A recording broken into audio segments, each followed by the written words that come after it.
Mr. Shah, let's talk about what is going to be taken up on the 3rd of June, sir. Items like gold, beedies, textile, footwear, gems and jewelry, these are going to be items that the council will decide on come the 3rd of June. Now, as far as gold is concerned, sir, you know, this has been going back and forth. We've had a recommendation that was put out by the Arvind Subramaniam panel, a rate between 4 and 6% as far as gold is concerned. States like Kerala have been saying that, look, let's stick with 5%, because that, I would imagine, is the rate in Kerala, so they would like to stick with 5%. But where do you really see that the debate on gold finally sort of concluding? Gold has been a contentious item. The Central Excise experience has been that when we try to impose a 1% duty, there's a flurry of protests from across the ground. Every state has VAT. It ranges from 1 to 5%. Kerala has a 5% VAT. In the course of the discussion in the GST Council, there were suggestions also that gold is as much a poor man's item as any, simply because there's no marriage which can take place in India, be it of a rich or a poor, without exchange of gold, or gold being given as part of the marriage expenses. So I really do not know where the rate of gold will settle at. I would think that 5% may not pass muster with the GST Council. I do not know. I would not like to second guess there. But you suspect it will be lower than that? I suspect it will be lower than 5. Could be anything between 1 to 2.53. I don't know. Okay. Anything between 1 to 2.5 and 3, that's what you expect on gold. One of the interesting things that, that we were talking about before we came in here is this distinction between branded and unbranded. The Revenue Secretary saying that the definition of branded will perhaps also be arrived at the meeting on the 3rd of June. He said merely something being packaged cannot make it a branded good or a branded service in that sense. Now, on the services side, we've actually seen the government say that, okay, if you're 1,000 rupees, then there's a certain tax. If you're above 1,000 rupees or 5,000 rupees, at least, in certain categories like hotels, etc., they've made this distinction. Economy class tickets, business class tickets, another area where they've made this distinction. On the goods side, sir, do you believe that this is the distinction and the right approach that we're going to have to see as well? No, I would not really like to comment on the right approach. Should we be prepared for this? What are the commodities left? For instance, textiles, the entire chapters 50 to 63 is left. Commodities like biscuits are left. Now, these are commodities which are consumed as much by people from all the entire spectrum. And yes, I suppose the GST Council will be very, very acutely conscious of this and like to have a rate which can address a fact that a biscuit can be sold for as less as 10 rupees a packet to 500 rupees a packet, and like to have a rate of tax which will sort of address all these concerns. Similarly, so are you then suggesting that there will be 2 rates of tax? I don't know. All I'm saying is I don't know. All I'm saying is that the ground reality is that you have a wide spectrum of prices. Brand does play a role to that extent. In garments, for instance, again, you have unbranded, branded, where again the prices vary depending on the brand name itself. So whether the GST Council can ignore these realities of the ground, I would not like to second guess upon. But yes, these are challenges which the GST Council on June 3rd meeting would perhaps be sorting out and addressing. So how would you define branded, sir? What is it that you would keep in mind if they were to arrive at that definition? We do have accepted definitions of brand as it is in the Central Excise law, and it's been time tested.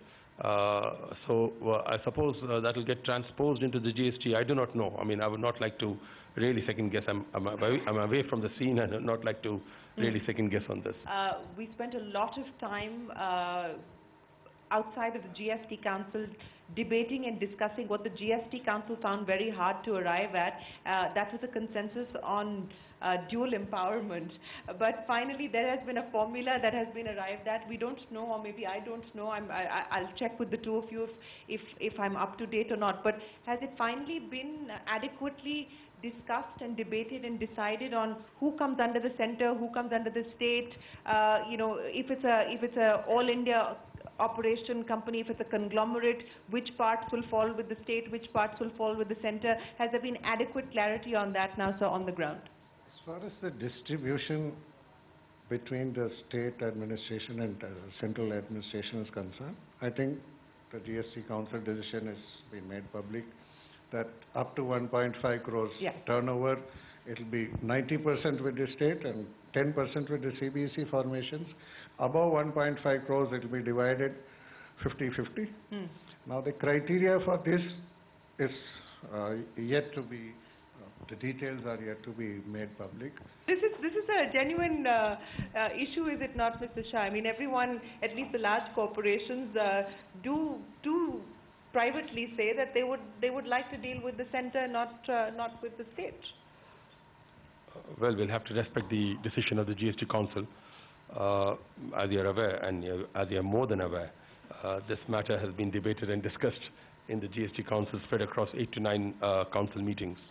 And finally, this was the decision arrived at by the GST Council. So I guess that decision is done and dusted. And the distribution itself between the center and the states should happen very soon, in my opinion. Like you rightly mentioned, 1st July is around the corner. And I'm sure before 1st July, the assessees will be made aware as to who their tax administrator will be. Though it should not really be a matter of concern, because you do not know who your income tax administrator is, and your papers are being assessed. So in a typical IT-driven environment, you don't need to really know who your administrator is. Let's hope that there is clarity on this issue much before 1st of July. I'd asked you this in the last interview that we did when you were still in office, sir, and I'd said that what will be the driving principle that will decide this division, sir. So, you said that let's wait. Now that you're out of office, sir, maybe you can tell us a little bit more on what could be the rationale behind the division. Ultimately, it'll be a fuzzy logic as determined by the computer. We would put in all the names. That's how it's going to be. That's how it should be. It ought to be. Okay. Simply because I can't be going around picking and choosing whom I want to deal with. And the migration process more or less reaching its final stages, and we exactly know who the assessees are. We need to just put a logic onto the computer with these parameters and distribute it state-wise. And I think it should also be done state-wise. It'll be easier, that much easier to handle it. Mr. Shah, I'll give you the final word. On my show the other day, Rohan Shah said that the GST should not be a race to a date. It should be a race to a result. As the person who's worked tirelessly, sir, to ensure that we do get to where we are today, which is talking about a rollout literally a month down the line, what gives you the most hope on how transformative the GST can be for the country, and what would keep you up at night till the 1st of July? No, GST definitely is hugely transformative for the country. While it will not be the fiscal nirvana we are hoping for, it still is a huge step forward. It will increase compliance, reduce evasion, increase GDP, ensure the uniformity of taxes across the country, which we don't have right now. So truly, in every which way, it is going to be a change. Thank you very much, gentlemen, for joining us here. I think Mr. Shah put it very, very aptly. Let's not assume or believe that we're going to be attaining fiscal nirvana. Let's go in there with our eyes wide open. Let's go in there with full preparedness, because success happens when luck meets preparedness, and hopefully that is going to be the future of the goods and services tax in the country come the 1st of July. Many, many thanks for joining us, for addressing the issues that we've raised, and for clarifying some of the doubts that people have. Thank you very much for your time. Thank you very much, ladies and gentlemen.